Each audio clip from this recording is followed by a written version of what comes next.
Quick Lesson 5.5 on percent of change. So the amount of change, whether that's an increase, a markup, or a discount, is the part when we were talking about the is over of equals percent over 100. So we're going to say that, remember, the part is always related to the is. That went up or down from the whole, which is our of. Okay? So the way that we're going to, if we look at this equation or this proportion I set up right here, I have the amount of change, which is our is, over the original amount, which is our of, the whole, equals the percent of change over 100.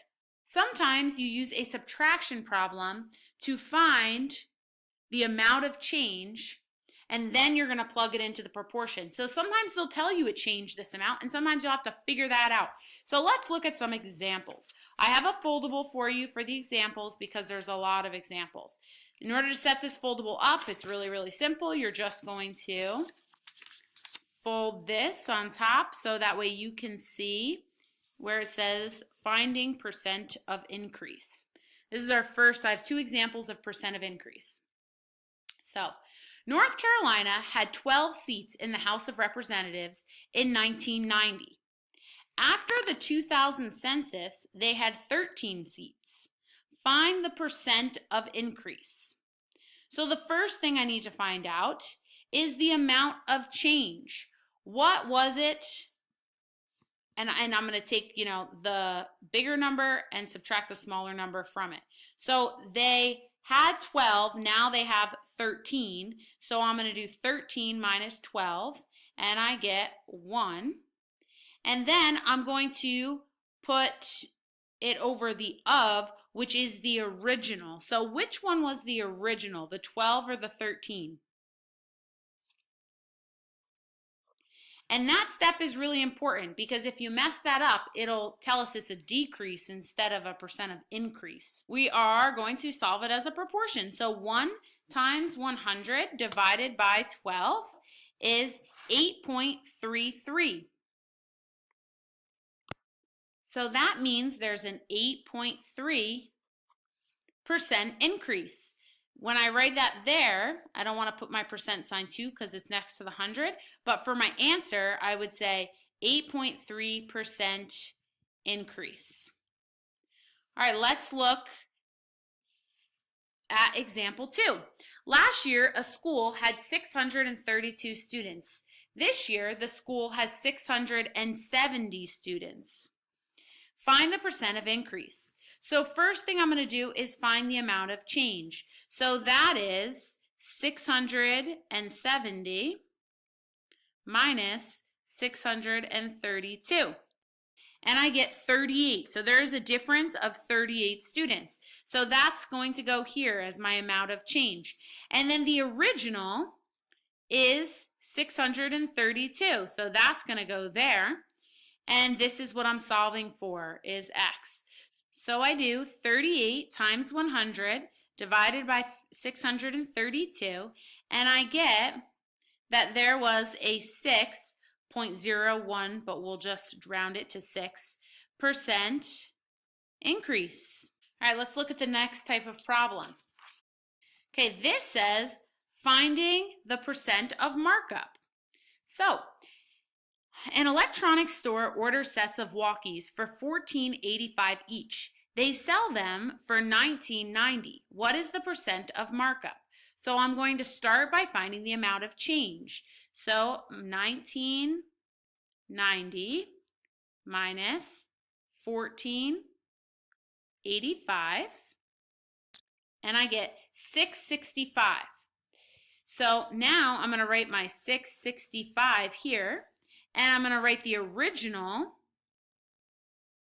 as $14.85, and this is what I'm solving for. So 6.65 times 100 divided by 14.85 is 44.78%. So x equals 44.78% increase, or markup actually. Let's write markup there.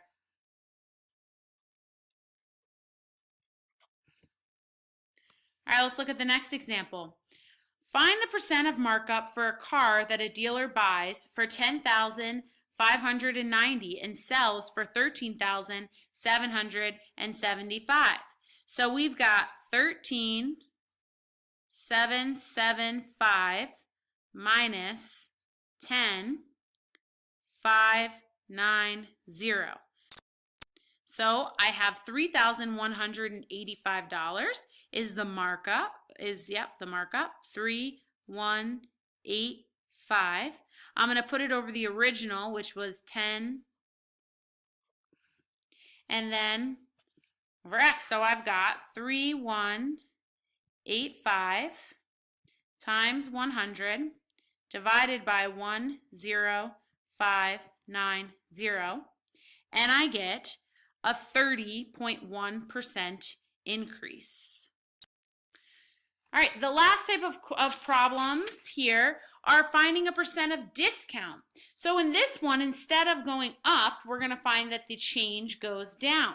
During a sale, a keyboard that is normally $49.99 is selling for $34.99.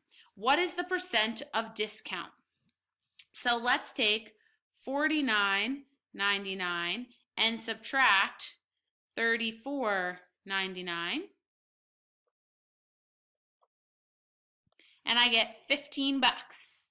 Okay, so my 15 is going to go here, and my original is going to be $49.99. Now notice that this number is the bigger one of those two, which makes sense because we're finding discount. So 15 times 100 divided by $49.99 equals a 30% increase. 30% discount. All right. Find the percent of discount for a $74.99 tent on sale for $48.75. Okay, so go ahead and try that one on your own and bring it into class tomorrow to show me what you can do. And then we'll also look at some examples with these when we are given other information and we have to solve for the missing stuff. All right, go ahead and get to work.